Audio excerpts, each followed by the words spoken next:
Hello and welcome to another SuperNEC Basics Help video, where today I'm going to be discussing how to work with the output interface and specifically the current distribution and charge on your specific assembly.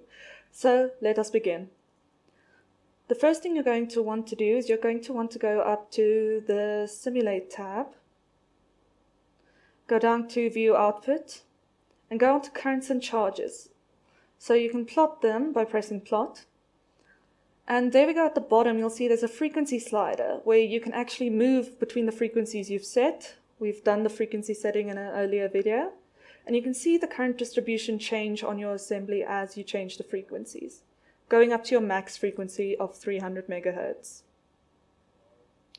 So if you want to view the charge, we're going to have to do the next step, which is we're going back to Simulate, down to View Output, and we're on Currents and Charges. So do charge distributions and then plot it. So this is now your charge. And once again, you can actually use the slider at the bottom to go through your frequency range. From us, it's about 200 megahertz to 300 megahertz. And you can see your charge distribution move. That's all from me. Have a great day.